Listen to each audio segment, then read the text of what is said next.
Bargo devasya dhimahi Diyo yonah prachodayate. Om Bhuvasuvaha. Namastê, Alberto. Harion. Tatsavituhu Varenyam. Saudações, Hermínia. Namastê, Harion. Vocês estão me ouvindo? Hermínia e Alberto, estão conseguindo me ouvir? Diz aí. Estão me ouvindo? Estão me ouvindo? Ou não? Saudações, Carlos. Harion. Vocês estão me ouvindo ou não? Como é que tá? Como é que tá o áudio? O áudio tá legal ou não? Não?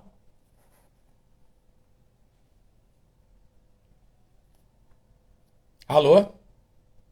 Nada de áudio? Tá dando para ouvir? Ou tá sem áudio?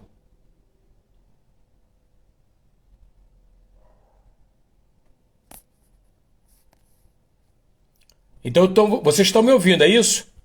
Joga um coraçãozinho aqui no canto, dá uma apertada no coraçãozinho. Se vocês estiverem me ouvindo. Opa, beleza. Gente, quem entrou, eu vou pedir uma gentileza a vocês, para a gente poder começar a nossa live. Se vocês podem aí compartilhar com 5 amigos, só 5. Esse aviãozinho que tem aqui embaixo da tela, dá um clique ali e joga para 5 pessoas que vocês acham que vão gostar dessa live. Chama a galera lá para cá. Já almoçaram? Deve estar todo mundo descansado já? Beleza, Alberto? Vamos começar, vamos começar.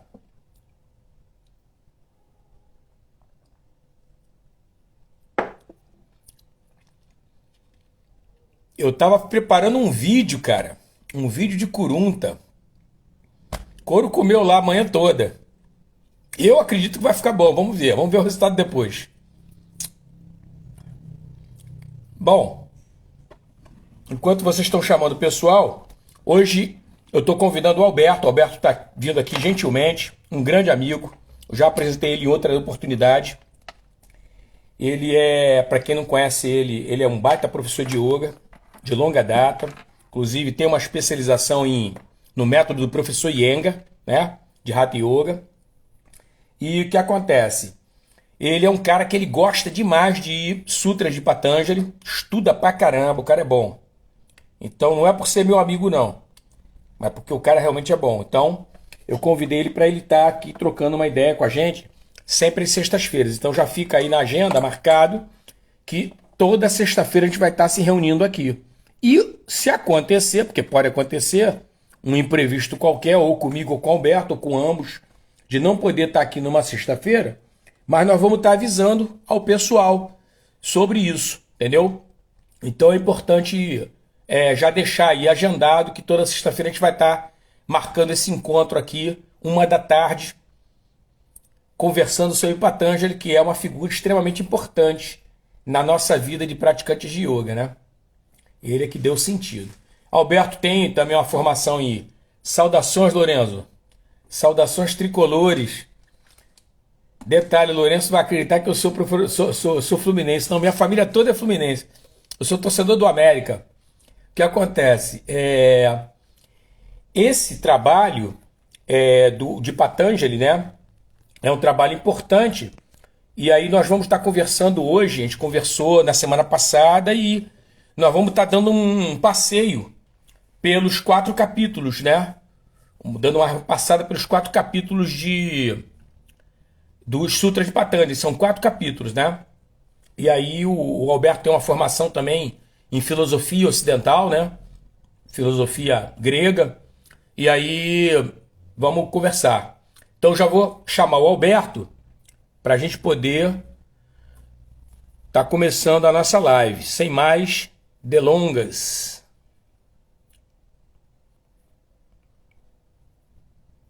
Alberto Carvalhal.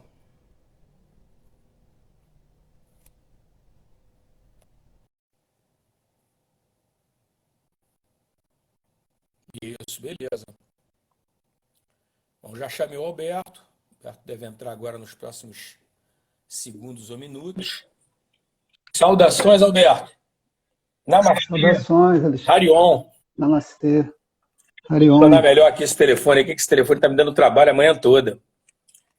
Eu tava gravando, eu tava falando com vocês que eu tava gravando um vídeo de Kurunta, né? O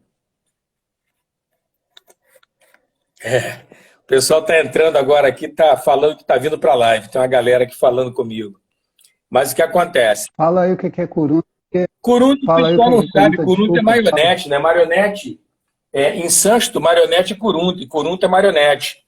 Então, é um trabalho feito com cordas.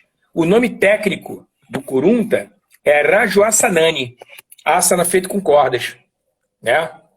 E Não detalhe, sabia. eu Não queria sabia. mandar até um abraço, aproveitar aqui a oportunidade, a mandar um abraço para Ana Cristina. Ana Cristina é uma aluna minha, uma pessoa assim fantástica, formidável, e que me ajuda muito. Sabe por quê? Porque é o seguinte, vocês vão entender o porquê dessa homenagem à Ana Cristina. Ana Cristina Madureira. O que acontece é o seguinte, gente. Eu não sei se vocês têm essa percepção. Cada vez nós, urbanos principalmente, estamos assim, cada vez mais isolados uns dos outros, né? Então você às vezes começa a fazer um tipo de trabalho qualquer, de qualquer natureza, qualquer trabalho, não precisa ser só yoga, não. E você fica sem saber se aquilo ali está atingindo o teu objetivo. E aí, pô, aparece às vezes, como é o caso da Ana Cristina, uma boa alma, que fala assim, saudações, quer dizer, uma boa alma fala assim, pô, Alexandre, olha só, cara, porra, ela que falou comigo, cara, na boa, ela falou assim, Alexandre, olha só, eu sei que o sânscrito é importante, mas tu dá uma maneirada no sânscrito, porque o sânscrito dificulta para a galera se conectar. Mesmo você dando explicação, tem que ir devagar com o pessoal, cara, porque o pessoal fica assim meio assustado, porque, porra, o que esse cara tá falando? E às vezes, pra gente que está acostumado, nós estamos acostumados de usar certo vocabulário do próprio do yoga mesmo, próprio do Vedanta, né, de certas expressões, a gente esquece isso e fala. Fala normal, fala. A gente vive, a gente respira isso. O Alberto comentou um negócio na live passada que eu achei muito interessante, cara. Que é o seguinte, viver só de yoga. Cara, isso é um desafio, cara. Não estou falando porque eu vivo só de yoga e porque o Alberto só vive de yoga, não. Mas isso, no capitalismo, é um desafio, cara. Entendeu? Mas é legal, cara, é legal. Porque, olha só, você ir pra festa e não dançar faz sentido. Você ir pra festa e não comer aquelas bobagemzinhas lá que tem na festa, né? Os salgadinhos, umas coisinhas assim que dá pra comer ainda. Tem graça, cara. Sabe, você ir pra festa e, sei lá, cara, não tomar pelo menos uma cervejinha. Não tem graça, você não foi pra festa. Então você tem que ir na festa e participar. A gente tá aqui, né? Está nesse planeta, né? O planeta Terra, o planeta Azul. Pô, resolvemos escolher essa profissão. Estamos aqui e estamos bem, né? A gente vai desafio, né? Lutando a cada dia. Burlando aí a tecnologia, a dificuldade da tecnologia, te burla ela, engana. Saudações, Alexandre, Harion. E vamos em frente. Então, o que eu falei da Ana Cristina, só para completar a gente começar a live, em definitivo, é que a Ana Cristina é uma dessas boas almas que te dá uns toques. E legal é quem tem ouvido para ouvir que ouça. Porque tem gente que é tão arrogante, que é tão egocêntrica, que fala assim, porra, eu sei tudo, eu não preciso aprender mais nada, eu domino, porra, meu irmão, eu não tô nesse time, cara, eu tô no time do aprendizado contínuo e constante, cara. Eu tô sempre aprendendo, cara. E aí é legal, porque a pessoa te dá uns toques, se você parar para pensar, ela tem razão, cara. Então quando eu tenho tempo de dar uma explicação sobre o sânscrito, eu dou. Se eu percebo que eu não vou ter esse tempo, eu não dou. Não uso o sânscrito, não boto o sânscrito na história. Eu trago a portugueso e mando, sabe? Porque a ideia é se comunicar, né? A ideia não é ficar deixando hiato, deixando situações assim abertas, né? Cara, tu tá me escutando legal, Alberto? Estou escutando. Beleza. Estou ouvindo bem você. Gente, Alto e bom som, lembra dessa por que eu expressão? tô perguntando Alto e tanto bom pra som. vocês? Olha só, ó o meu fone de ouvido. Eu tô testando Ah, é hoje, pra verdade. minha novidade, cara. Me tá Ah, estranho agora. tá. É Eu tô um, como é que é? perguntando a vocês toda Grupo, hora, cara. Mas vamos lá, vamos é, começar. o Lourenço falou bem aqui, ó. Quem já sabe tudo, ó, o que o Lourenço colocou. Que o Lourenço colocou. Quem já sabe tudo e vive na Terra está no lugar errado. Pô, Lourenço falou tudo, cara. Falou tudo. Isso aí. Quem sabe tudo não era pra estar aqui, ou não é? Já era pra estar em Verdade. outra, em Andrômeda, ou então na Alfa Centauro, pô. É, a gente vai aprendendo, né? O tempo todo, cara. O tempo A todo. gente vai aprendendo. Boa tarde a todos, obrigado pela participação, estou entrando agora. O Alexandre já me apresentou, meu nome é Alberto. Eu já tomei a palavra aqui, roubei a palavra. Eu tive um professor que falou uma coisa bem legal. Se você quer aprender alguma coisa, vai dar aula sobre aquilo. Aí você vê a dificuldade que é falar sobre aquilo, o quanto você sabe, o quanto você não sabe. Normalmente, quando a gente vai falar, a gente percebe muitas coisas, né? Muitos vazios na compreensão, aí tem que parar, estudar mais.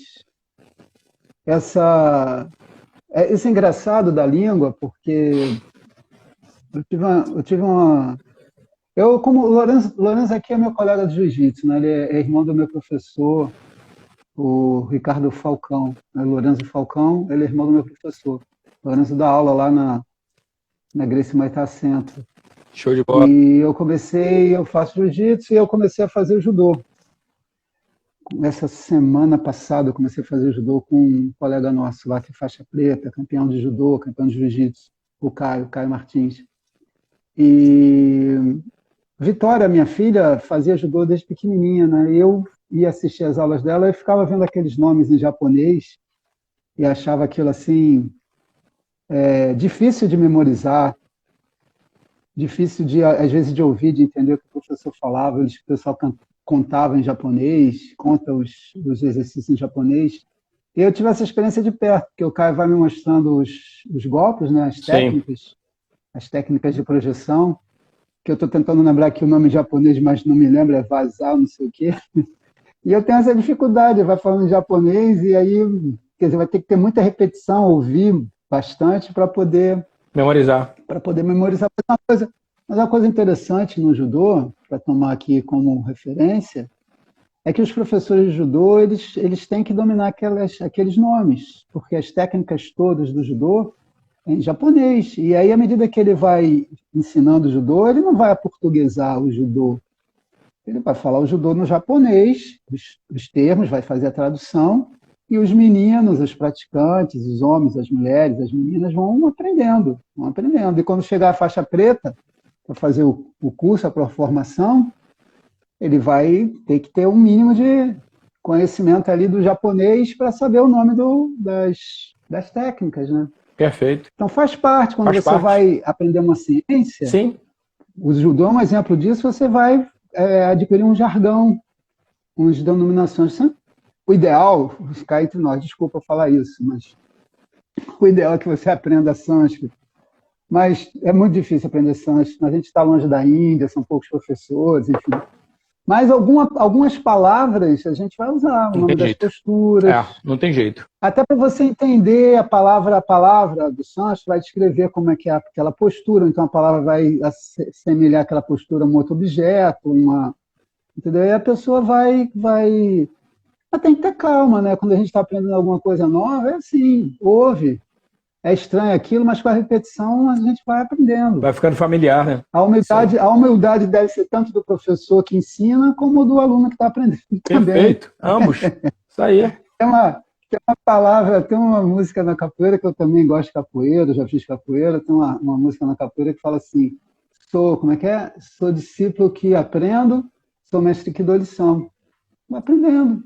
Isso aí. Com calma, com paciência, porque, por exemplo, é engraçado que entrou um rapaz aqui, não sei se é um menino, ou homem, ou mulher, não sei, acho que é Viveca é masculino, né? Sim. Então deve ser um homem. Viveka Zen. Essa palavra Zen é muito interessante, a história dessa palavra. Porque um mestre de budismo, chamado Bodhidharma, o Tamo, em japonês ou em chinês, aí ele leva um budismo, ele vai ensinar o budismo na China, Sim. né? E ele enfatiza muito a meditação desse budismo, que faz parte da doutrina budista, a meditação. É um dos, né, o budismo é dividido em oito, como é que eles chamam? Em oito etapas, digamos assim. Eu esqueci, são 8 etapas, é de caminho óctuplo, né? Caminho óctuplo, um caminho de 8 etapas, 8 etapas, digamos assim. E lá tem enfatiza a meditação, na concentração correta, a atenção plena correta, o esforço correto, a meditação.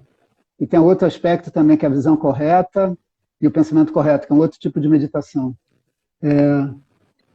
Só ouvi viver com a Zen. Aí eu estou falando sobre esse nome, Zen.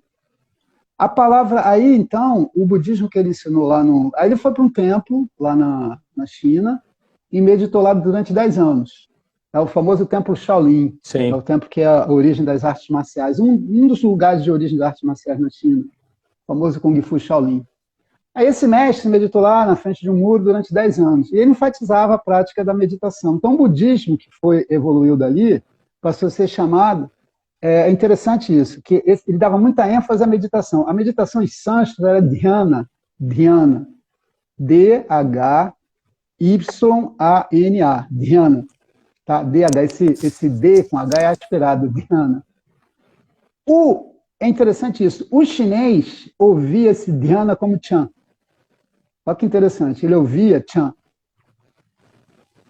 O mestre falava em dhyana e ele ouvia chan. Aí eles fizeram lá um ideograma, né? Um ideograma referente que tinha um som do chan. Chan. Aí esse ideograma viajou, porque esse tipo de budismo viajou para o Japão. O Dogen, o mestre japonês Dogen, foi um dos que foi responsáveis por isso. Ele levou o budismo do Japão, esse que enfatizava a meditação, do Japão, da China para o Japão. Aí chegou lá, o japonês ouvia Chan, Zen. Olha que doido. Que isso, cara? Zen. Telefone sem fio, né? Passou a se chamar, telefone sem fio. Esse budismo que na China era o budismo Chan, no Japão passou a ser chamado budismo Zen, o Zen budismo. Que coisa, cara. O budismo Zen, né? Que em português seria isso. O Zen budismo é uma forma de falar americana, inglesa. É o budismo Zen, entendeu?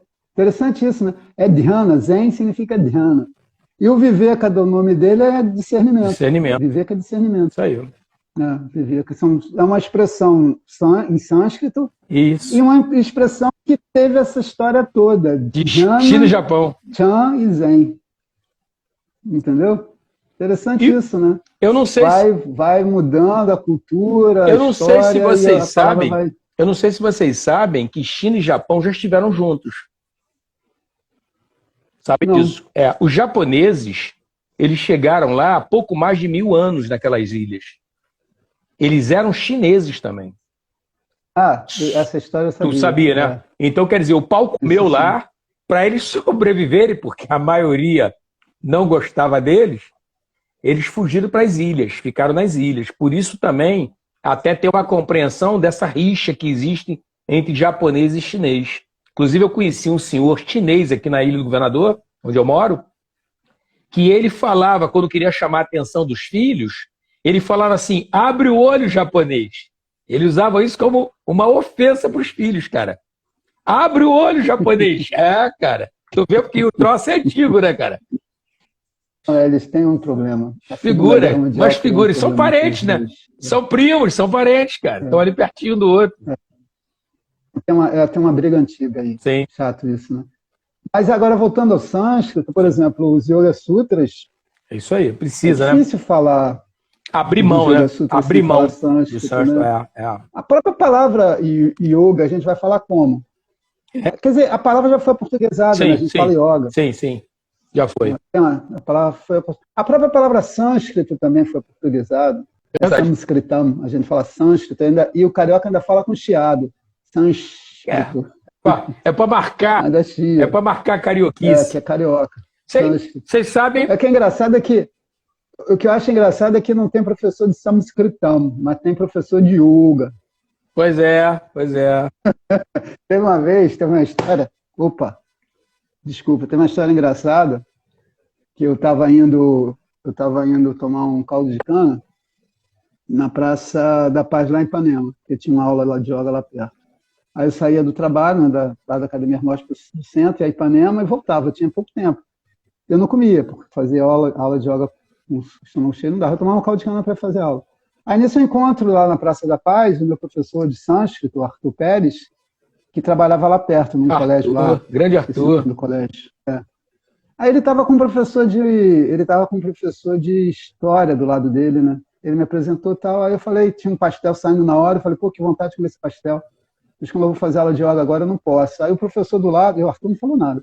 Aí o professor do lado falou, mas não é yoga? Yoga? Aí eu falei, aí eu não resisti. Eu falei assim, olha só, se eu estudasse Samskritam com o Arthur, eu iria fazer uma aula de yoga, com O longo, yoga. Mas como eu faço sânscrito com chiado, eu vou fazer uma aula de yoga. Tchau, gente, estou indo. Aí o Arthur falou, não enche o saco, Alberto. Ele Eu falou, não sei se o professor não enche o saco. Eu não sei, falou, não enche o saco, Alberto. Aí eu não sei se o professor de história entendeu? Sim, sim. A gente é portuguesa, por exemplo, Gangá é em sânscrito, mas Sim. é Ganges. Sim, sim. Himalaia é em português, a gente fala Himalaia, ninguém fala... Himalaia. Ninguém fala, Himalaia. é Himalaia. É. Himalaia. E o Collor, que era caçador de Marajá? Hoje em dia, com o pessoal estudando sânscrito, seria caçador de Maharaja. Maharaja. Seria caçador de Maharaja. Sim, sim. E não de Marajá. Sim. Entendeu? Então, a gente vai portuguesando as palavras, mas o sânscrito está aí. Firme e forte. Tem que ter paciência. Firme e forte, isso aí. Aí, Hernani tá aí, ó. Hernani Fornari entrou aí, ó. Saudações, Hernani.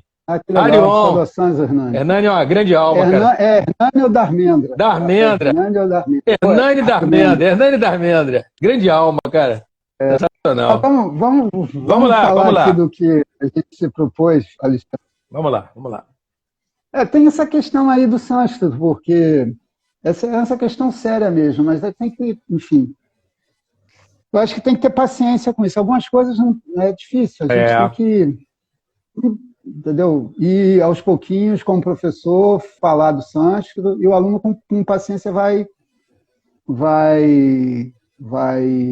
aprendendo o que for necessário aprender para a prática, para entender. Mas, de fato, para praticar yoga, assim, em termos de asana pranayama, precisa de sânscrito. Pega a tradução e vai. Agora, para se aprofundar no conhecimento, aí o sânscrito é necessário. Eu digo até para você ensinar, né, cara? Porque é normal um aluno ficar curioso. Professor, por que essa postura tem isso? Por que se chama pranayama assim, assado? Por que é isso? O aluno fica curioso. É uma riqueza muito grande. É uma riqueza muito grande. E aí a pessoa muitas vezes fica naquela situação, né? O professor fica sem saber o que dizer, né?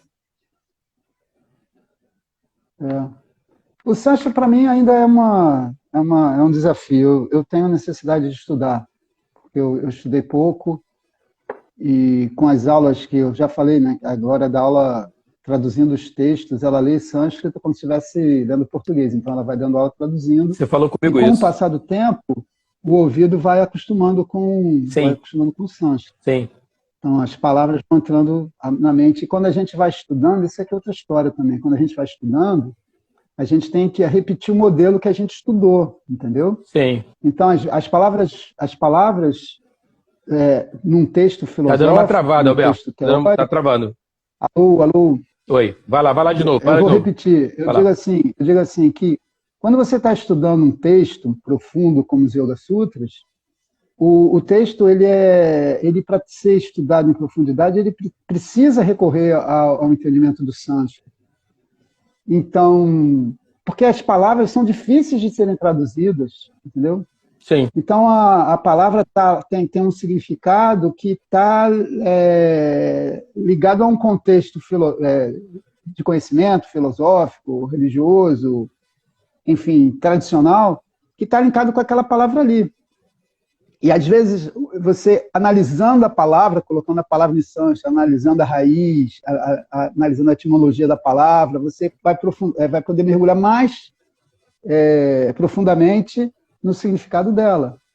Então, tem que ter paciência, repetindo o que eu falei, tem que ter paciência com o sânscrito. Sim.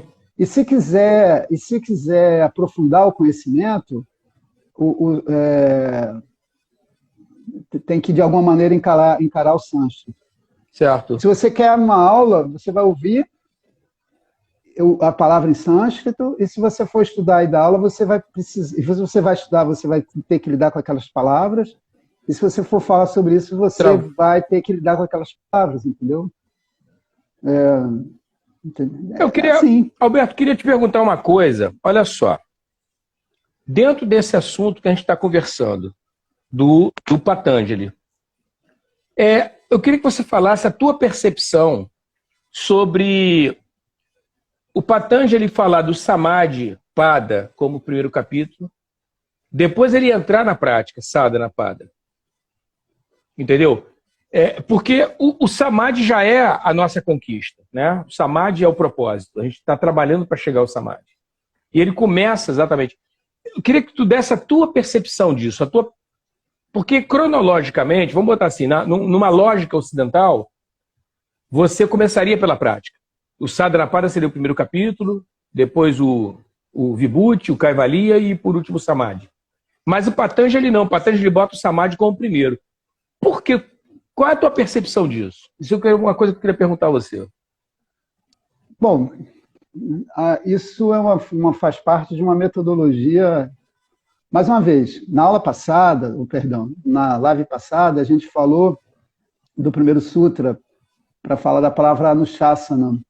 Anushasana é o sânscrito, perdão, gente. Ao sânscrito. Shasana é falar.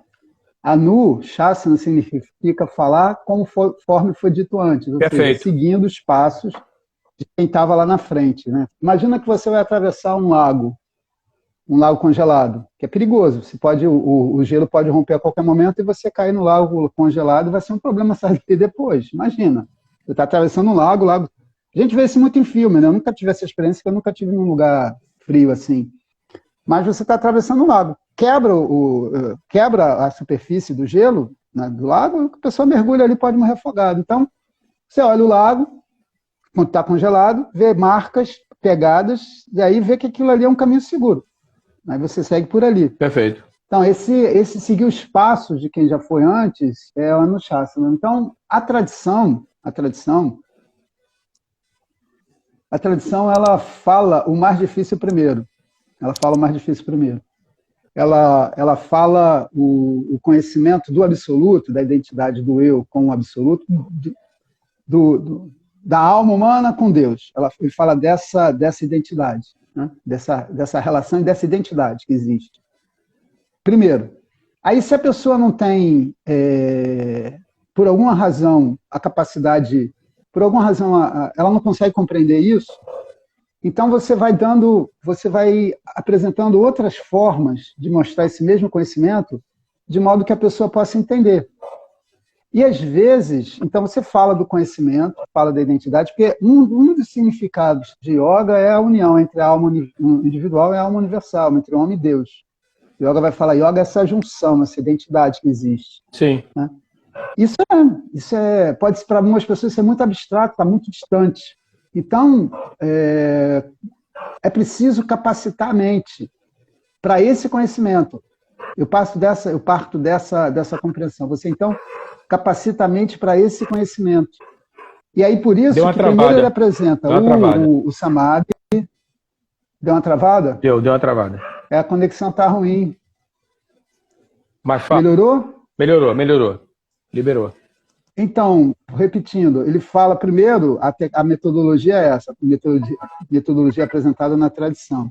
Se fala da identidade, se fala desse conhecimento, da identidade entre o eu e o absoluto, entre a alma humana e Deus, fala disso. E, se isso não for entendido, compreendido, então se fala de outras coisas que ajudem a compreender. E sempre se considera o seguinte, que um obstáculo a esse entendimento pode estar na falta de certas qualificações da mente. Uma capacidade de concentração mental, uma dificuldade de lidar com os gostos e aversões, que as preferências elas são uma resistência muito grande ao conhecimento daquilo que é novo. Você traz uma visão nova e essa visão vai de encontro, né? Vai contra aquilo que você já conhece, você cria um bloqueio intelectual aquilo, porque você está muito apegado àquelas coisas que você já acredita, Os que valores, você já conhece, os valores, pontos de vista, sim. os valores. A visão dela é uma visão completamente, radicalmente diferente. Eu sou o meu corpo, sou a mente, esse complexo corpo e mente, vivo num determinado tempo e espaço, num determinado mundo. Esse mundo que está lá fora, ele é grande e pode me fazer feliz ou infeliz. Então, eu sou dependente do mundo. Aí você vem falar de uma felicidade que brota do coração, que tem uma natureza divina, isso é muito difícil. Isso é muito difícil. Porque é completamente contrário à nossa visão da vida e à nossa forma de lidar e levar a vida, entendeu? Sim. Então, além dessa dificuldade, então existe um apego aos gostos, existe um apego a essa visão forte, as preferências criam um obstáculo, aquilo que eu já conheço cria obstáculos à minha mente. E por isso, então, é preciso ensinar um método, uma maneira prática para erradicar esses problemas, para tornar a mente um instrumento adequado para o conhecimento. Daí a prática. Então, ele fala do conhecimento e ele vai falar também mas é uma coisa interessante, tá? Porque no capítulo 1, ele fala do que é yoga, ele vai falar sobre esse conhecimento do ser, conhecimento do Purusha, e ele vai também trazer práticas no capítulo 1. Ele vai falar de práticas de meditação. Ele vai falar de Deus, da entrega a Deus, ele vai falar disso. Mas isso para muitas pessoas ainda pode ser difícil. Então, no capítulo 2, ele vai trabalhar mais, detalhar mais como é que faz a prática. Qual é a disciplina que pode preparar a mente para a meditação. Deu uma travada. Está travando direto agora, né? Agora chato. Travou de novo, mas fala. Mas melhorou? Melhorou. Então, no capítulo 1, ele fala do objetivo do Samadhi, de como alcançar esse Samadhi, das práticas de meditação do Samadhi. E aí, no capítulo 2, ele vai falar daquele trabalho que você pode implementar para ajudar na prática da meditação. Então, ele vai do mais difícil, isso que é uma lógica diferente, ele vai do mais difícil para o mais fácil. Sim. Para ir para o mais difícil de novo. É uma volta. Entendi. Uma volta que ele está dando, entendeu? Tem uma coisa interessante, uma imagem que ajuda a entender, que eu vi da Glória Areira pela primeira vez, eu achei estranho, mas hoje eu entendo isso. A minha sogra, que não mora comigo, não mora aqui no Rio de Janeiro, mora lá em João Pessoa, ela tem Alzheimer. Foi desenvolvendo aos pouquinhos Alzheimer. E já aconteceu de ela estar em casa e, de repente, achar que não está em casa. Por alguma razão, sei lá, porque ela morou numa outra casa, lá Sim. numa outra cidade, em Bahia, uma cidade menorzinha lá no interior da Paraíba. E ela achava que aquela casa ali em João Pessoa não é a casa dela. E ela diz, não, eu quero voltar para casa. E aí, o que você vai fazer? A pessoa está em casa e, por alguma razão, ela acha que não está em casa. O que você faz? Dá um rolezinho com ela e bota ela de volta no mesmo lugar. Pois é. Primeira coisa é acalmar a pessoa. Claro. Acalmar a pessoa. Para ela ficar calma, a pessoa que vai falar com ela, para acalmar, tem que inspirar confiança nela. Ela tem que confiar na pessoa. Sim. Aí então você diz, não, olha, calma, você não está em casa, é verdade, mas eu vou levar você para casa. Aí ela se acalma, confia em você. Aí você conduz ela. Isso aí. Olha, vamos sair, a gente está indo na direção da sua casa. Aí o que você faz? Você dá uma volta grande, porque no que está andando, conversando com ela, ela vai se acalmando. Vai dar uma volta grandona e tal.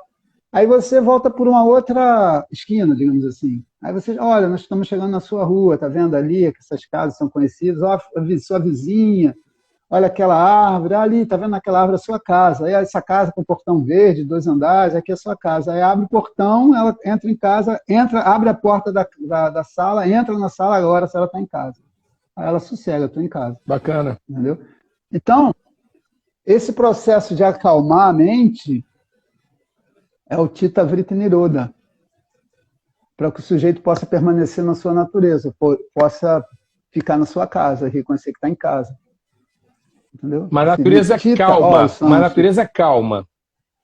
Para acalmar a mente, todo o trabalho da yoga é para aquietar a mente, para acalmar a mente, para que ela possa reconhecer essa sua natureza divina que os mestres, que a tradição fala. Sim. Que ela sempre esteve em casa, ou seja, que essa felicidade que ela tanto busca já tem.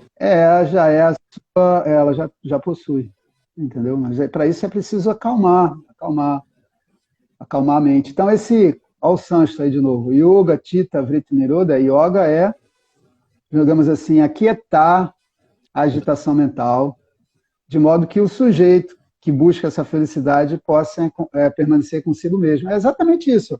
Você acalma a mente, e aí a pessoa calma pode reconhecer que está em casa. Entendeu? Então, é isso. Você apresentou o conhecimento, mas a mente é muito agitada, ela não consegue dar conta daquilo imediatamente, mas isso é interessante o que o Veda fala. Todo mundo é capaz do conhecimento, de conhecer o absoluto, porque todos já, em essência, já é esse absoluto, todos já são esse absoluto. Perfeito. Então a capacitação para conhecer o absoluto está lá. Está lá na mente da pessoa em estado potencial. Não se manifesta porque existem obstáculos. Sim. Existem obstáculos. E aí você deve tirar os obstáculos. Não, no capítulo 4, Patanjali vai falar isso. É só tirar os obstáculos que a fonte, a água vai brotar, que o rio vai correr na direção certa. Entendeu?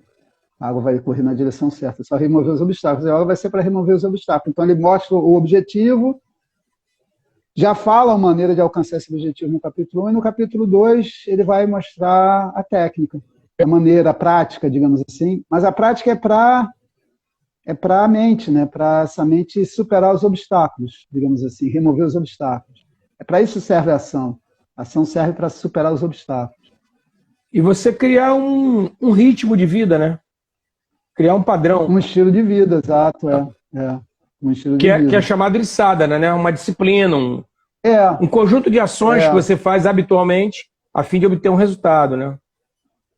É o nome do segundo capítulo, né? Sadhana. Sadhana Pada. É a disciplina. Sim. É um estilo de vida.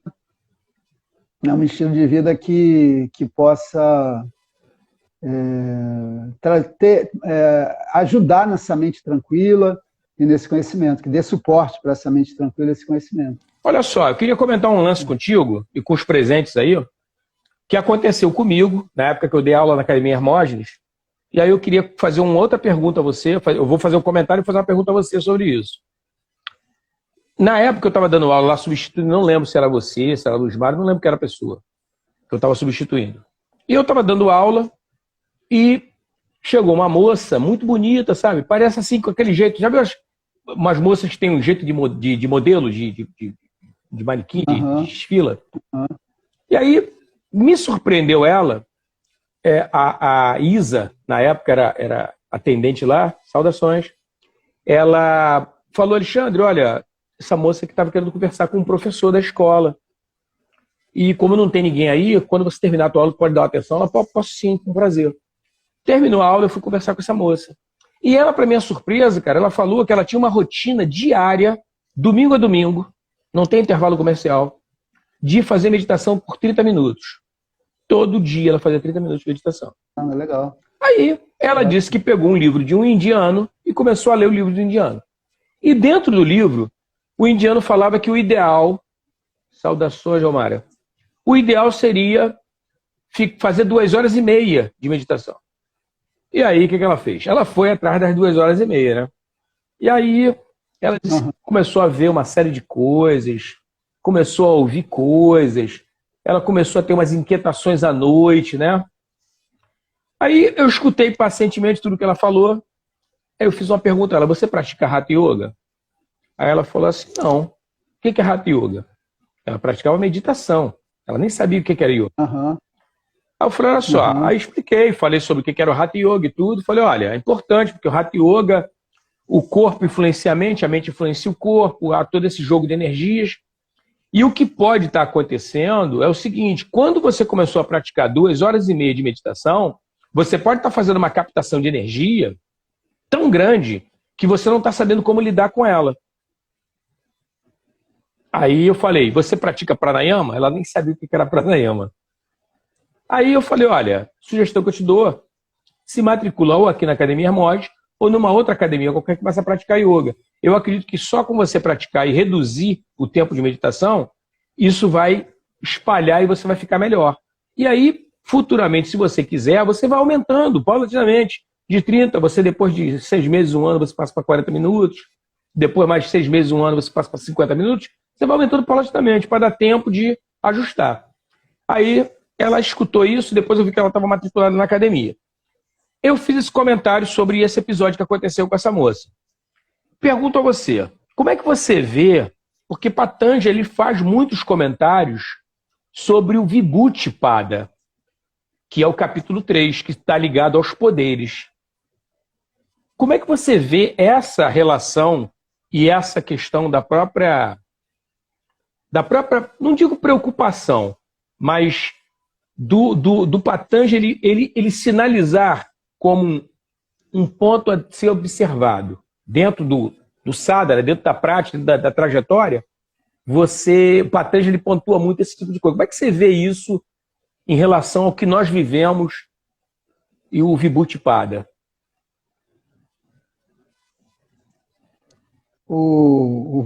A gente entra agora no terceiro capítulo, né? O capítulo das maravilhas. O Vibhuti é maravilha. É interessante o que essa moça falou, esse relato da moça. É interessante mesmo. E ela é bem disciplinada, né? Aumentou de fazer meia hora. Meia hora, cara. Aumentou de meia hora. Impressionante. Impressionante. Impressionante mesmo. Bom, tem várias coisas aí envolvidas nessa prática que ela fez, porque eu tenho falado muito sobre isso. Num outro livro, um mestre, um livro chamado como é que é? Mandukya Upanishad, é um texto, é um Upanishad que fala sobre o Om. E aí o professor de Shankara, que é um professor de Vedanta, Shankara não foi um professor de Vedanta que pegou a tradição oral e escreveu, digamos assim, fazendo comentários sobre as Upanishads. Antes dele, ele teve um professor... É o Patanjali do Vedanta, né? O Patanjali do Vedanta, preocupado com as gerações futuras. Mas ele foi até mais generoso que Patanjali, num certo sentido, porque ele vai explicando o significado das palavras, entendeu? A grande alma. Como ele é posterior a Patanjali, ele escreve o significado da palavra. Patanjali vai escrever de uma forma mais sintética, considerando que a outra pessoa já sabe. Perfeito. Isso é muito interessante, porque o que os mestres vão fazendo, que a tradição vai fazendo, você não sabe isso, então vamos ver isso aqui. Você não sabe isso, então vamos ver isso aqui. Como eu falei, do difícil para o fácil, vai tornando o aprendizado vai facilitando o aprendizado. Sim. E o aprendizado, a gente já falou isso várias vezes, é de acordo com quem está ouvindo, né? Então você tem que adaptar a aula, a maneira de falar para quem está ouvindo, de modo que o outro entenda.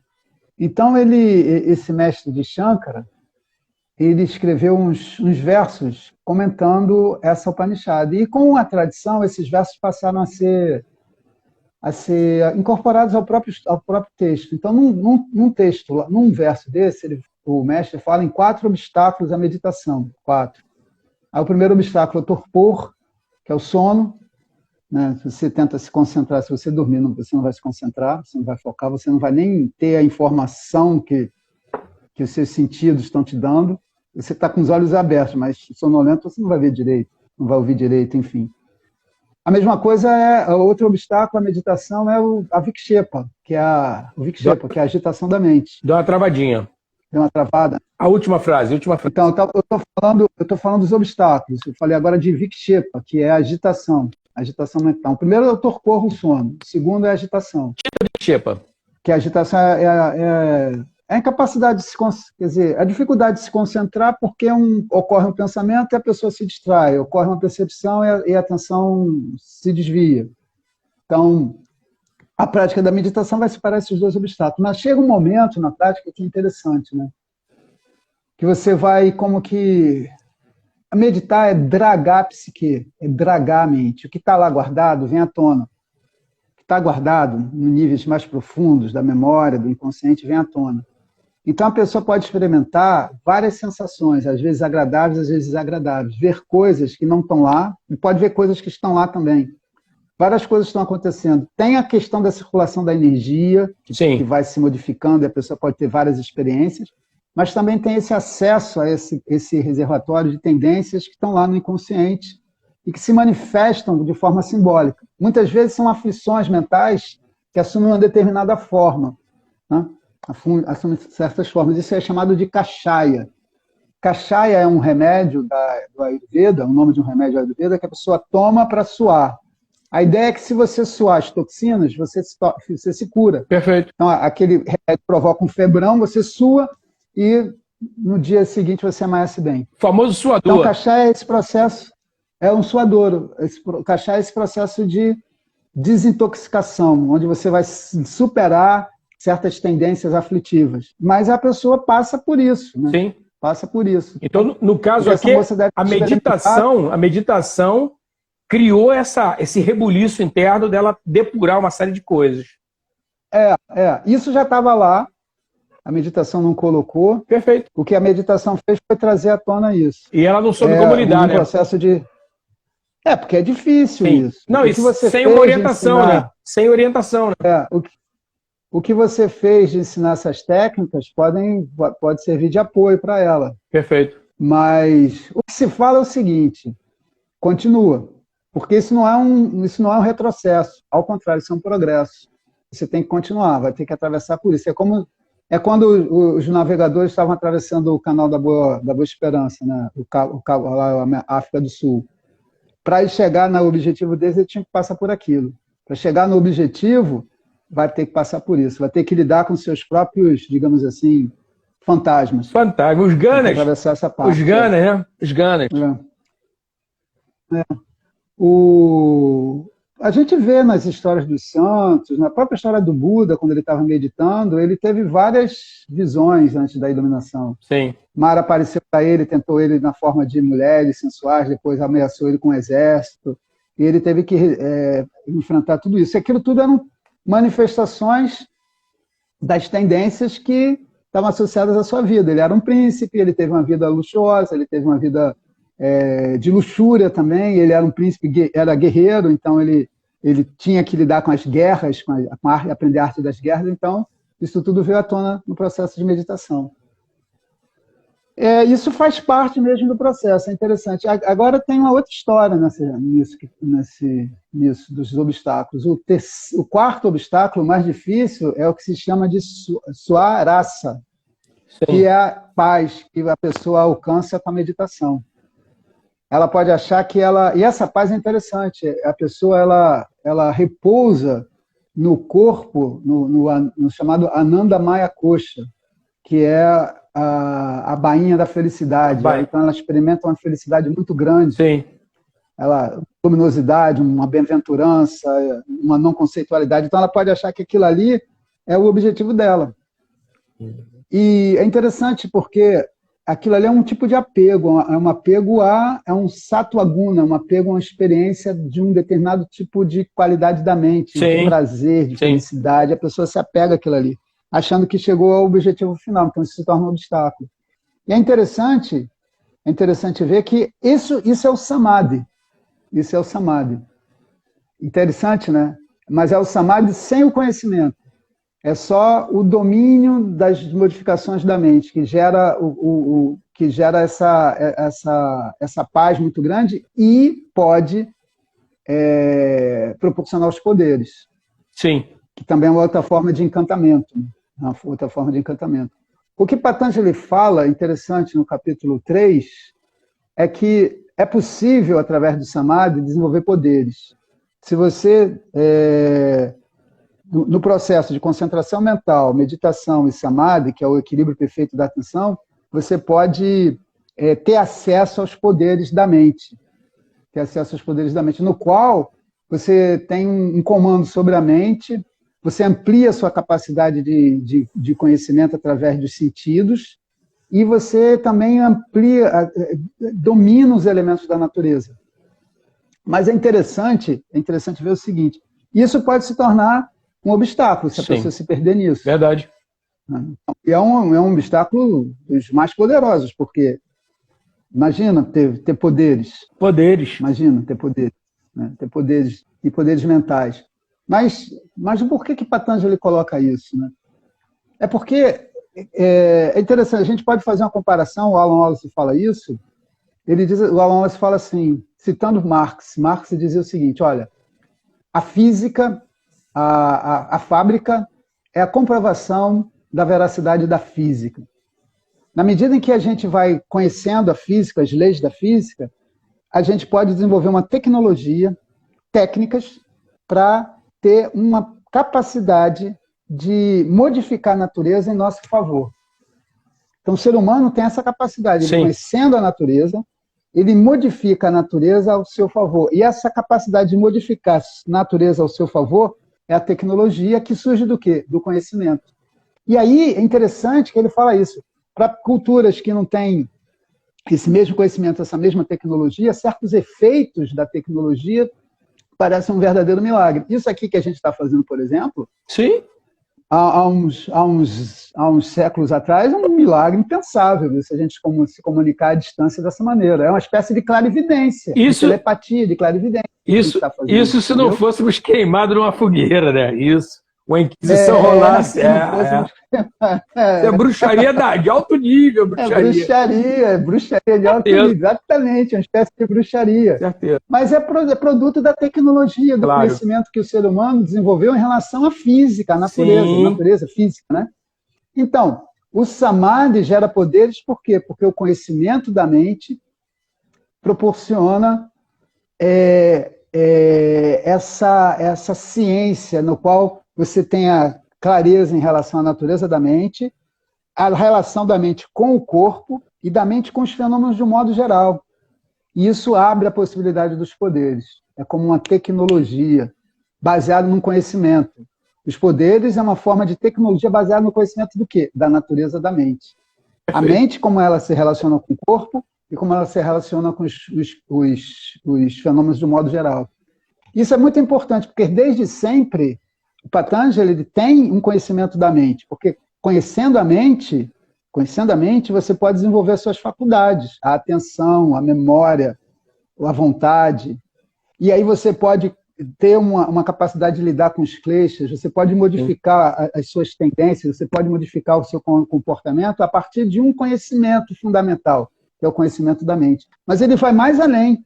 Ele mostra como esse conhecimento da mente interage sobre o corpo e interage sobre o mundo, sobre os fenômenos. Aí surgem os poderes, que são coisas maravilhosas. Parece mágica, mas é uma ciência. Perfeito. É um conhecimento. Tá? Eu não vou falar a palavra ciência para ter o link com o conhecimento estrito de ciência da filosofia, mas é um conhecimento. É um conhecimento. E é um conhecimento experimental.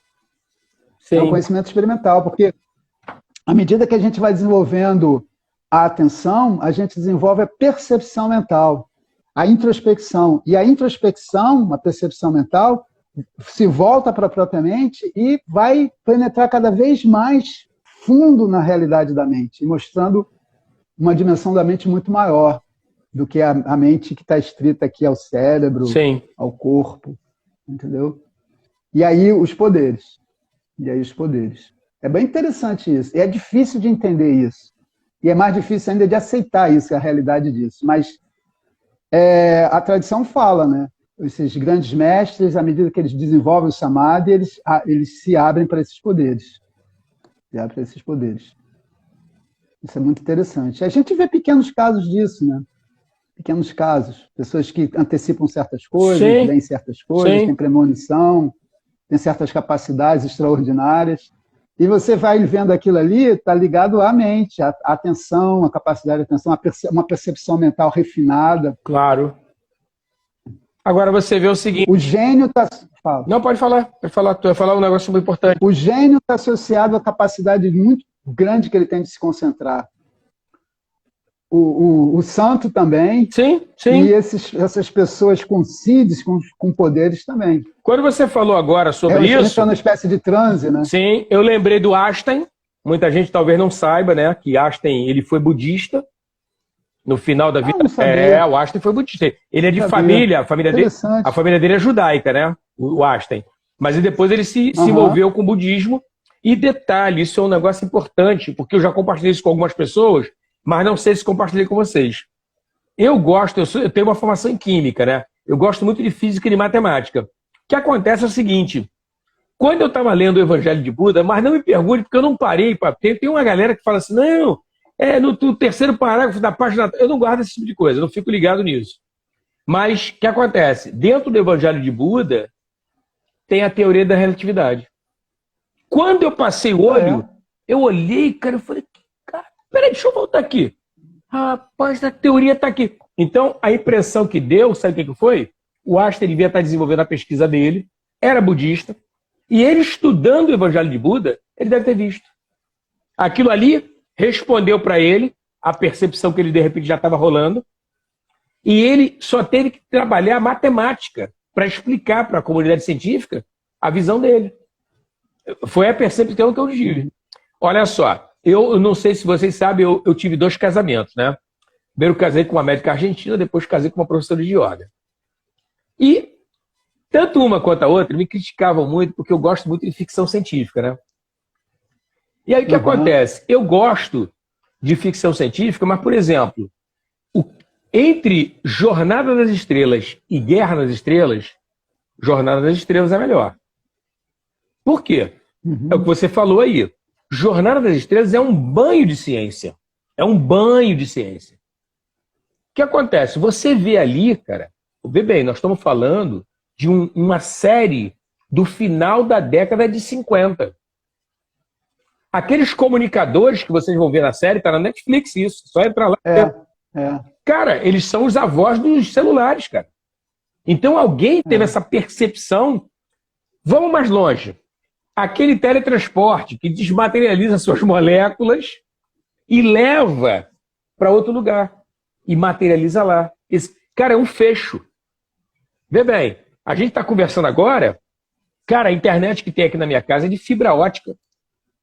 Quando que a gente imaginar que a gente já está conversando assim, ao vivo, pode ter um delayzinho, né, um atrasozinho de nada.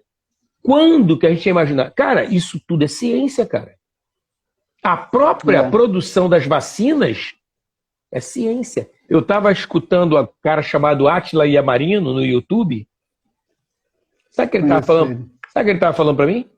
Ele estava falando no vídeo que eu assisti, por isso que ele estava falando para mim, que os fenícios, não, os persas, eles já tinham problemas com a varíola. Sabe como é que os persas tratavam a questão da varíola? Eles tinham uma vacina em que eles raspavam as casquinha dos ferimentos da varíola e inalavam ou comiam, como forma de inoculação e desenvolver anticorpos para suportar a varíola, porque era uma doença terrível que detonava todo mundo. Pô, mas você vê a técnica dos caras naquela época. Naquele tempo. Era o recurso que os caras tinham. Impressionante. Outro dia um professor falando. Outro dia acho que tem um professor falando, professor de jiu-jitsu, ele disse, esse pessoal antigo, eles já tinham cabeça em cima do pescoço. Conheciam muito, cara. Tu quer ver só um negócio? Olha só. Já tinha cabeça em cima do pescoço. Muita gente que tem contato comigo não sabe, mas eu trabalho com acupuntura, né? E os chineses têm uma visão muito diferente do que tem no Ocidente. Então eles veem as coisas de uma determinada maneira. Por exemplo, muitos problemas que os pacientes apresentam, como é que eu trato? Eu trato na própria casa do paciente, orientando o paciente, por exemplo, a fazer um simples escalda-pé, cara. Eu ensino as pessoas a fazer escalda-pé. Um escalda-pé. Tu sabe para que escalda-pé é bom? É bom de bater e valer. para insônia. Curar, não é tratar. Você me falou, curar a insônia. Curar a insônia. Curar a insônia. E tem um detalhe, é energético a parada. É energia. Porque olha só, o calor é yang. O frio é yin. Uhum. O que você precisa para dormir? Você precisa ter uma cabeça fria. Por isso que é bom comer salada e fruta à noite. Porque fruta e salada são yin. Tu tá no horário certo. Se você comer uma feijoada à noite, vai dar problema, porque feijoada é yang. Se tu tomar uma caipirinha à noite, caipirinha é yang, vai dar problema. Tu tá no horário errado. Então o que acontece? Entendi. Você mete calor nos teus pés, tua cabeça esfria. Olha. Os caras, rapaz, olha, é física, cara. O cara muda a polaridade energética de você. Entendeu? Uma coisa mais impressionante é que tudo tem uma hora mais favorável, né? Tudo tem uma hora mais favorável. Por conta dessas correntes de energia. Quer ver só? É impressionante.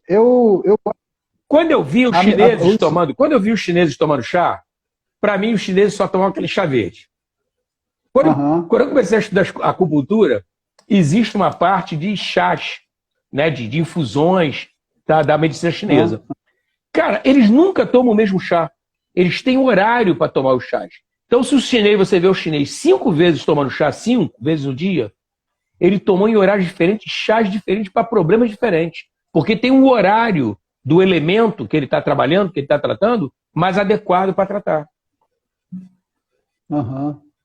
Interessante isso, né? Ó, vou dar uma dica. Cada momento tem uma hora favorável para alguma coisa. Eu vou dar uma dica pro pessoal que está assistindo a live, para ele, mas não é para ficar guardado com você, não é para multiplicar isso aí. Coisa simples, tá? Simples. Medicina indiana e medicina chinesa, show, cara, show. A gente tem que trazer para cá. Sabe por quê? Porque a medicina chinesa e indiana está ali, ó, dentro da minha casa, na cozinha. Na cozinha da casa de vocês é que está a medicina.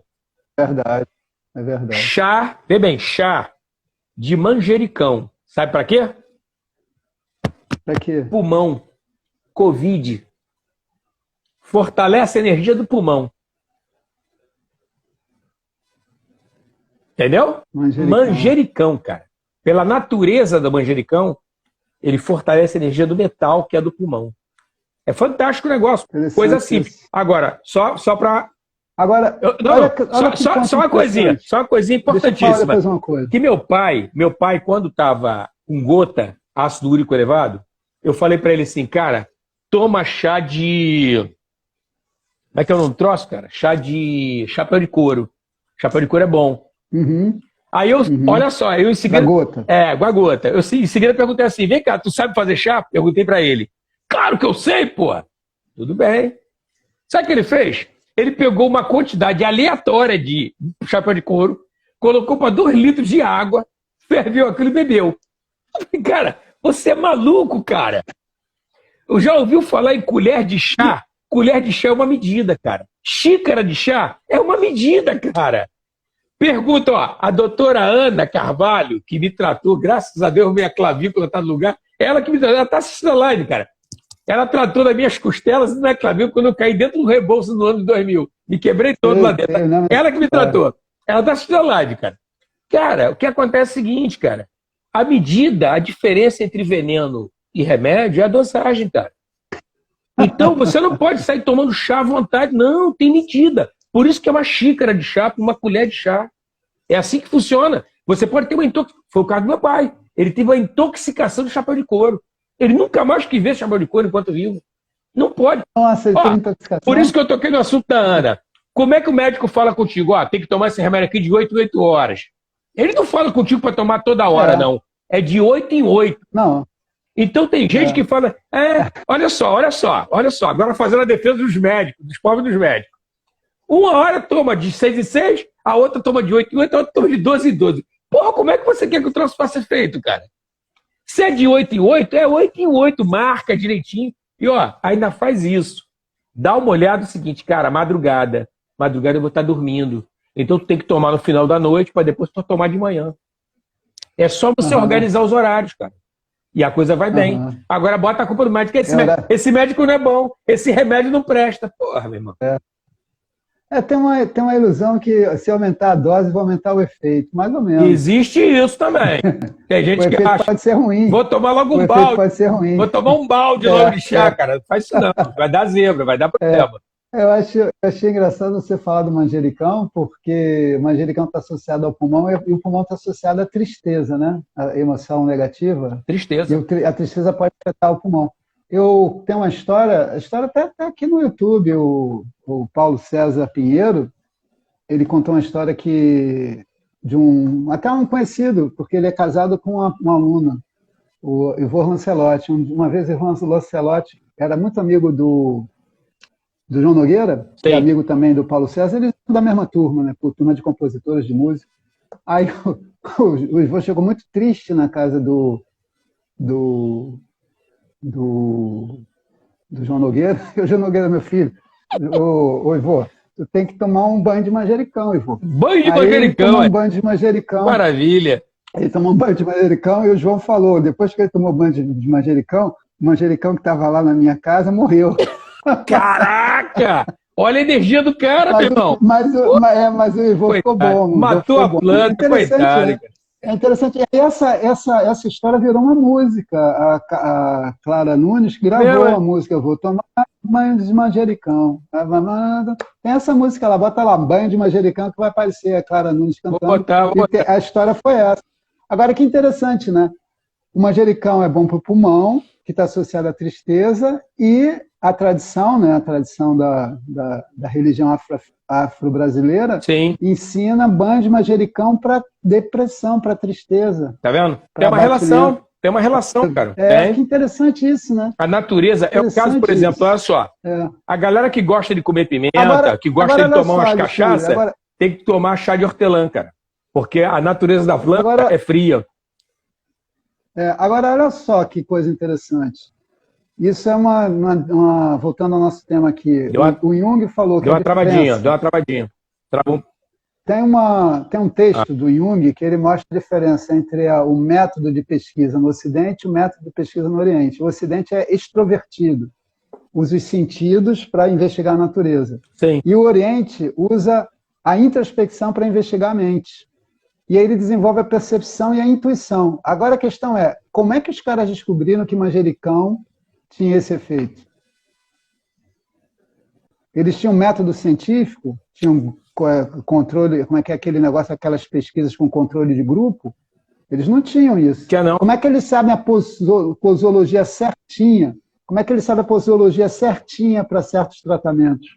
E tem o seguinte também, né, cara? Vou falar para você. Como é que eles sabiam disso? Eu acho também que existe um aspecto aí nessa questão do Oriente e Ocidente, de uma coisa que nós estamos hoje muito carentes.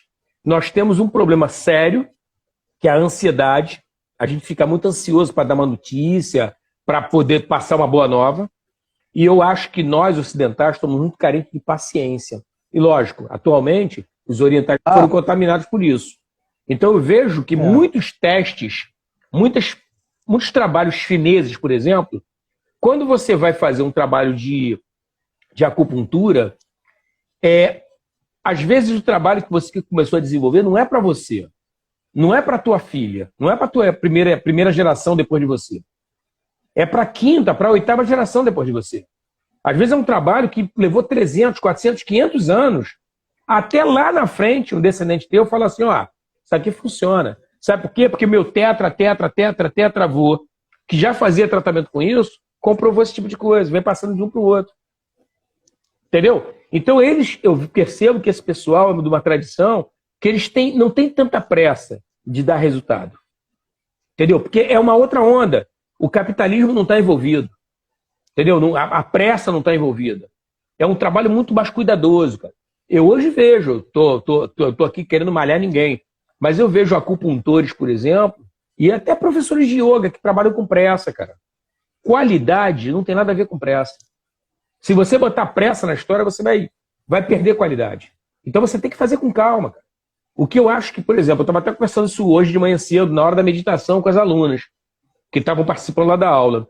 Nós, brasileiros, temos um problema muito sério em termos de valorizarmos o nosso trabalho, que é um ranço que nós temos aí da escravidão. Eu acho que isso aí dá uma outra live, sentar e conversar. Porque eu acho que isso é uma coisa tão importante. que tem a ver com menos-valia, tem a ver com a gente não saber precificar nosso trabalho, a gente não se valorizar como pessoa, tem uma série de coisas. Eu já vi que tem até umas psicólogas que entraram que devem estar até rindo sobre o assunto, que ela deve pegar muito paciente com esse problema, entendeu? E isso é uma coisa da sociedade brasileira, não é de classe social específica, não, é geral, é geral. Foram 350 anos de escravidão. Então tem certas coisas da escravidão que elas estão dentro da sociedade, cara, e não era para estar. Quer ver só um negócio? Eu não... Em setembro de 2020, eu estava para ir para Dinamarca. Eu ia visitar 4 cidades na Dinamarca. Não deu porque para a pandemia, vida que segue, não tem problema nenhum. Dinamarca não vai fugir e eu também não morri de Covid, então nós estamos no jogo. O que acontece? Não é? Está no jogo. O que acontece? Cara, quando você vai no mercado dinamarquês e você vê os preços, ou de mercado norueguês, ou sueco, ou finlandês, os preços são muito parecidos com os preços do Brasil. Quando você faz a conversão de moeda, tu fala assim, rapaz, interessante. A garrafa de vinho que esses caras compram é o mesmo preço do Brasil, praticamente. Interessante, aquele pão ali é praticamente o mesmo preço. O problema, cara, tá quando você entra num restaurante, cara. Quando você senta para alguém preparar uma refeição para você. Sabe por quê? No preço dessa refeição não vai estar envolvido escravidão. O cara precifica mesmo, deu trabalho, é caro, meu irmão. Por isso é que lá, nesses países nórdicos, eles têm um ensino básico que é semelhante à nossa escola técnica. Só que lá é mais ainda. Você aprende a pintar, você aprende a fazer pequenas instalações elétricas, porque a mão de obra é extremamente cara nesses lugares. Por quê? Porque eles não têm problema de escravidão, cara. É uma outra realidade diferente da nossa. Aqui, você às vezes fala assim, meu irmão, vem cá. Pô, tu conhece algum cara que conhece de eletricidade aí? Ah, tem fulaninho. Aí tu vai lá e leva um papo com o cara vem. Aí o cara, ele vê que o problema na tua casa é um problema grave. Ele resolve em 5 minutos, ele resolve o problema. Aí quando você fala assim, meu amigo, quanto é que custou seu trabalho? Ele fala assim, me dá qualquer coisa. Sabe por quê? Ele não sabe precificar. Ele é herdeiro da escravidão, cara. Ele não sabe dar valor ao trabalho dele. Entendeu? Eu vi isso no Sebrae em 2013. No Sebrae em 2013, eu estava numa turma com uns 50 alunos. Estava eu, a Rose e N pessoas. Só para ter uma ideia, tinha dono de loja de ar-condicionado, de vender ar-condicionado, manutenção de ar-condicionado, e tinha também arquiteto, engenheiro, inclusive donos de café, né? Café, chá, essas coisas assim. Uhum. Tinha todo tipo de pessoa da sociedade. Ninguém sabia precificar o seu trabalho. Não sabia. Por isso que eu estou falando. A gente tem um problema vindo da escravidão que alastrou pela sociedade, cara. Você não sabe dar valor do seu trabalho. Ou você dá muito lá em cima, ou dá muito embaixo. Mas tem um critério para você valorizar o seu trabalho, aplicar o direito. Tu não tem esse tipo de parâmetro. Então, mas tem o seguinte, né? A gente tem que se livrar dessa questão toda que foi a escravidão. Se não passar isso a limpo, a gente herda isso aí, cara. Continua. De certo modo, a gente tá, não estou querendo aqui polemizar. Se você parar para analisar, o governo atual, ele tem o quê? Tem um ranço da ditadura militar. Cara. Se não passar a ditadura militar limpo, a gente vai continuar. Daqui a pouco aparece outro. Para fazer uma opção de bobagem. Entendeu? E não entendeu que esse tempo passou, cara. Passou, cara. Não vai voltar. Eu converso com muita gente que é saudosista. Não sei se vocês têm essa oportunidade de conversar de gente. Naquela época. Porra, na hora que você está com a cabeça naquela época, você está deixando de agir aqui, cara. Agora o yoga ensina isso pra gente. Você está perdendo qualidade de vida. Só, porque naquele período. Irmão, já foi, filho. Agora é presente. Vamos agir, vamos trabalhar, vamos observar as coisas, fazer escolhas boas. É isso. E desenvolver empatia, né? Porque eu acho engraçado isso, né? Eu queria até comentar isso antes de fechar a live, que a gente já está meio que o tempo estourado. Eu acho engraçado que tem gente que se enrola na bandeira brasileira, mas não consegue ver o mendigo que mora perto da casa dele, o pobre que mora perto da casa dele, como cidadão e como irmão dele de pátria. Não consegue, mas é patriota. Ou seja, é uma pessoa que é um analfabeto funcional. Essa pessoa pode ser da classe média, mas é um analfabeto funcional. Porque ele não sabe qual é o conceito de patriotismo. Ele não sabe. Ele é desconectado disso. Mas, ó, não é difícil, não. Pega o celular, dá um Google. Você vai se surpreender com o conceito de patriotismo. Tá lá no Google, eu já fui lá ver. Eu fui lá ver, não que eu não soubesse. Eu fui lá ver porque eu tinha que mandar para um bolsonarista, que não sabia. Só para ele ver o que é patriotismo. Então, enrolar na bandeira brasileira é bobagem, cara. Bobagem. Cara, você ser solidário com teu irmão de pátria, independente da cor, do cabelo dele, da pele, cara, isso é pátria. Pátria é isso. É país. Sabe? Eu até falei isso outro dia num pensamento que eu li na aula. Eu estava falando isso, cara. Cara, você só tem país se você tiver gente. Do contrário, você só tem terra. Mais nada. País é feito de pessoas. Pátria é feito de pessoas. Se você não tem isso, cara, você não tem nada. Não tem nada. Então a gente tem que parar para pensar nesse tipo de coisa, cara, porra. Porque a gente tem que ter um amanhã, né, cara? Tem que ter um amanhã melhor, né? Tem que ter uma visão melhor da vida. A gente tem que trabalhar para isso, trabalhar o tempo todo. E essa história de ter inimigos, isso é muito bom quando você tem 10 anos, né, de idade, que você não gosta do pessoal do bairro vizinho. Entendeu? Isso é comportamento de criança, cara. Porque eu até falava, quando eu fui síndico de condomínio, eu falava assim, gente, para com essa história de ficar com picuinha com o vizinho, porque quando você passar mal, quem vai socorrer você é teu vizinho de porta, cara. Não é teu parente que mora do outro lado da cidade ou até mora em outro estado. Sabe? Então é muito importante desenvolver essa empatia pelas pessoas. Defeito todo mundo tem. Todo mundo vai ter defeito. Vai ter problema, vai ter dificuldade, cara. E, cara, a gente está aqui como uma grande família. O Rigveda fala isso, né? Nós somos uma grande família. A gente tem que procurar se ajudar, cara. É isso. É verdade. Considerações finais, Alberto. Considerações finais, Alberto. Não, diz lá. Não deu para falar sobre o capítulo 4, né? Não deu para falar sobre o capítulo 4. Eu vou fazer uma propaganda aqui. Vai lá, fica à vontade. Sexta-feira a gente fala, então, do capítulo 4. Sexta-feira, capítulo 4 e mais alguma coisa, pô. Vamos lá. Tá. É o capítulo mais difícil, sabia? Pelo menos para mim, por ter estudado, para estudar foi o mais difícil. Então vamos deixar o 4, então. Mais hermético. Capítulo 4. Vai lá. Esse é o mais difícil do capítulo. Tem umas sutras lá bem difíceis. Mas o que eu ia fazer, nas minhas considerações finais aqui, eu vou fazer uma propaganda que eu estou pretendendo, a partir da segunda quarta-feira do mês de junho, fazer um ciclo de palestras gratuitas no Zoom sobre os capítulos. Show. Seria na segunda, terceira, quarta e quinta, porque em junho são 5 quartas-feiras. Que legal aí. E eu pensei em fazer na primeira quarta-feira, mas não deu tempo para fazer a divulgação. Então, nessa primeira semana eu vou fazer a divulgação, e a partir da segunda quarta-feira eu vou fazer um ciclo de palestras gratuitas sobre os Yoga Sutras. Pô, legal. Se tiver a divulgação pronta, manda que eu divulgo aqui no canal do Instagram, entendeu? Eu vou falar de um sutra representativo de cada capítulo. Maneiro. O sutra do capítulo 1, o sutra do capítulo 2, o capítulo 3 e o capítulo 4. Isso é bacana. Falar com calma. Isso é bacana. E tentar falar sem usar tanto sânscrito. Para fazer uma forma de divulgar, né? De falar sobre a importância dos Yoga Sutras usando um sutra representativo, e vai ser de graça, vai ser pelo Zoom. Pô, show de bola. Ainda estou vendo como é que vai ser, como é que vai organizar isso. As pessoas vão ter que se inscrever antes, vou deixar liberado para a pessoa entrar à vontade, deixar o link lá no bio. Legal. Entrar à vontade. Isso aí. Aí tem que ver como é que eu vou fazer. Vai dar certo. É isso, amigo. Obrigado. Ó, já deixa agendado aí vocês que participaram, avisa a galera que não veio, que estava almoçando até tarde. Capítulo 4, semana que vem. Mas eu vou botar lá Isso, vou botar no story lá, vou divulgar no feed também, tá? Capítulo 4. Sutra de Patanjali, a grande obra. A Gabriela chegou aí, ó. Não, é sempre 1 da tarde. O Viveka Zen. É sempre 13 horas. Sempre.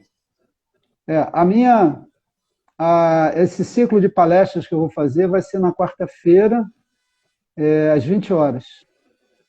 20 horas, beleza. De 20 a 21, de repente foi isso que ele estava perguntando. 1 hora de palestra. Isso aí, ó. Legal. Foi isso que ele está perguntando, então tá a resposta aí. Quarta-feira, às 20 horas. Agora, 1 hora de palestra, só mais que isso ninguém aguenta. Tu vai fazer pelo Zoom, não é isso? Não vai fazer pelo Instagram? Vou fazer pelo Zoom. Tá. Não, vou fazer pelo Zoom. O Zoom é melhor. Entendi. As palestras, isso, É ele isso falou aí, as as palestras. Vai ser pelo Zoom. Tá Vai tranquilo. ser pelo Zoom. Beleza. Tu vai gravar, não? Vai gravar isso? Então, Vai gravar essa palestra? vou gravar, vou deixar o link, eu vou deixar o link disponível lá na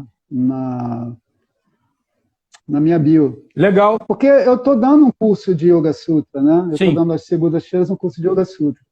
E eu estou pretendendo abrir um outro curso. Vamos ver, se houver procura, eu abro outro curso. A Viveca Zen é a Thaís, cara, olha só. Ela é a Viveca Zen. Thaís Aik. Não, Thaís Aqui. Thaís aqui, ela tá dando um presente. Ah, Thaís aqui. Ai, meu Deus. Viveca Zen. Desculpa. É a Thaís. Thaís aí. Diz aí, é Thaís Gesualdo que tá aí? Não? Se for, Não sei quem é. é uma professora de Tem uma yoga. Thaís que eu conheço, mas não deve ser a mesma, não. Thaís? É Thaís? Deu aula pra ela aqui na ilha, cara. Thaís deu aula pra ilha, na ilha. Tu não deu aula pra Luciana? Eu dei aula para Luciana. Então, a Thaís fazia aula com a Luciana, da mesma turma. A Thaís é aquela de cabelo longo. Falei, a Gesualdo. Gesualdo. Thaís, eu tava... Eu me lembro que tinha uma menina de cabelo curto. E a Thaís era aquela outra menina magrinha, que tinha feito balé. Ela mesma. Ela que fez balé. Ah, tá. Lembrei dela. Oi, Thaís. Poxa. E Thaís foi inspiração para a história do Zen, né? Foi inspiração para a história do Zen, pô. Legal. Pra Zen. Você me deu aula sim, lembro sim, Thaís. Claro que eu lembro. Ela fez balé, fez aula com o pessoal do The Rose também. Thaís é uma fera, eu lembro disso. Thaís é uma fera. Cadê ela? Estou aprendendo a usar essa ferramenta. Tudo bem? Tudo bem. Tudo bem, Thaís. Vamos ver você aqui. É isso, meu amigo. Já passamos da... cara, foi quase muito uma hora bom. e meia de live. Não, o Instagram tá generoso com a gente, cara. É gente boa pra cá. Tá generoso, não derrubou, né? Verdade. Mas o Não pode derrubar, senão não salva. Não tá. Senão não salva. Eu vou deixar salvo lá direitinho na grade, tá? No perfil. E sexta-feira que vem a gente se encontra de novo. Gente, obrigado pela presença, Alberto. Novamente, obrigado. Obrigado. Um abraço forte, um beijão em todos. Harion. Tamo junto. Namastê. Valeu. Namastê, Alexandre. Tchau. Tchau. Um abraço. Abraço.